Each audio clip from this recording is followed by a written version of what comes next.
Well, today, folks, what we're going to do, we're going to make a cast iron baked chicken. And so I want to kind of show you some of the ingredients that we have. We're going to, of course, naturally have the star of the show, which is a chicken. This is a 5.5 pound chicken. And we're going to have some potatoes that we're going to slice up. Got a little bit of garlic cloves that we're going to roast in there with that. Got an onion we're going to slice up, a little bit of carrot, and then of course we're going to put some lemon slices in there with it. We're going to kind of season that down, rub it down with some olive oil, add a little special seasoning that Teresa got from a friend of hers at work.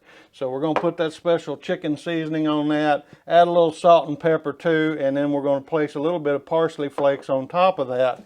Now this chicken, one thing about a chicken, I told a man one time, I said, that looks kind of like a hen weigh. And he said, what's a hen weigh? And I said, well, that one right there weighs about 5.5 pounds. He just kind of looked at me and just walked off, shook his head. I didn't understand why he didn't get that, but that's about what this hen weighs, is 5.5 pounds. So what we're going to do, we're going to move over to the sink. We're going to wash this up. I'm going to spatchcock this chicken.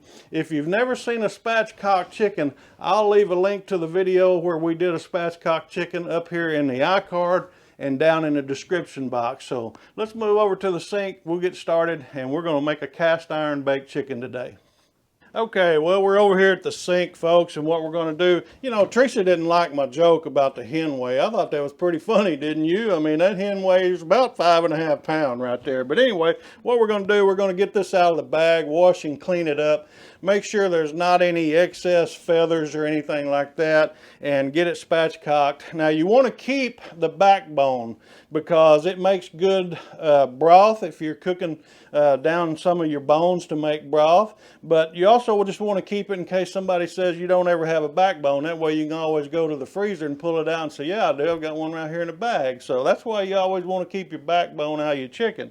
And what we're going to do, once we get it spatchcocked and cleaned up, we're going to take and put this in our brand new 9x13 Lodge cast iron baking casserole pan, actually. And being 9x13, it's like a regular casserole pan, and it's 2¼ inches deep, so it's fairly deep. And what we're going to do, we're going to get it washed and cleaned up.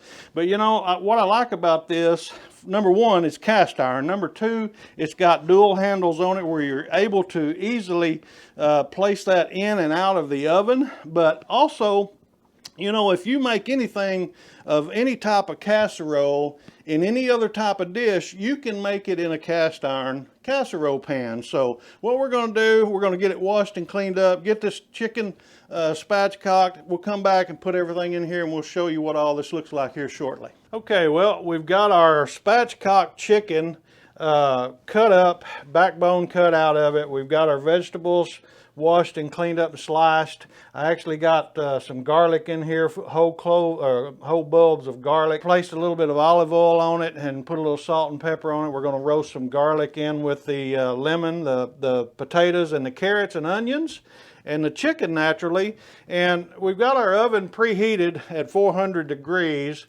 And typically for a bird this size, you want to allow about 15 minutes per pound. So we've got a 5.5 pound bird, so it's going to be about an hour and 20 minutes or so. And what we could do now, if you wanted to go by just the time, you could do that by 15 minutes per pound. But really, ideally, it's best to use either an instant read thermometer, or actually, I've been blessed to have this smart meat thermometer sent to me by Rock and Rocker, and so we're going to use that today. This is actually a wireless thermometer. Actually, you Bluetooth it, and so what you have to do on this, let me pull this out. Now I went ahead, it's got batteries. You go ahead, they provide the batteries and everything, so I went ahead and got that. What you do, you have to go to the manual and come to this page here, and you have to download the app off of this QR code onto your smartphone, and then you can actually monitor what you're cooking and everything. So we've got all that together, and it comes with 4 probes, and but there's 6 probe slots here. So if you wanted, if for whatever reason you thought you might need 6 probes, you would have to order 2 more, because like I said, it comes with 4. I've never really ever had to have more than 2 or 3, so having 4 is plenty for me. And but anyway, we're going to go ahead and get this probed up and placed in the oven, and we're going to monitor it and bring it up for chicken. We want to be about 165 degrees internal in the meatiest part of the chicken, which is going to be the chicken breast and somewhere around the thigh. So we're going to get that done, get it in the oven, and we'll be back here in just a little bit and show you what that looks like. Okay, well, we've got the Rock and Rocker meat thermometer programmed and paired to the Bluetooth, and I've got 2 probes in here, and we got those into the chicken breast. So we're going to get ready and place that in the oven, and we're going to monitor this. We've got it set at 165, and so I've got that actually on another phone. Well, but anyway. So we're going to monitor that, not by time wise, but by temperature wise. Once the chicken reaches 165 degrees, it'll be done. So we'll let that do that, and we'll be back here in just a minute. All right, well, it's been about 1 hour and 30 minutes or so, and our Rock and Rocker smart meat thermometer has went off. Actually, it's a little high. I'm going to pull these probes out so we can pull this thing out of the oven real easy, and just set that to the side. Our cast iron baked chicken is ready according to the temperature, and so we're going to pull that out, get that up here on the stove and take a look at that. Look at that, folks. There you have cast iron baked chicken, and that Rock and Rocker smart meat thermometer really helped to get the temperature where we wanted it to be. It's very handy, and I really like it so far.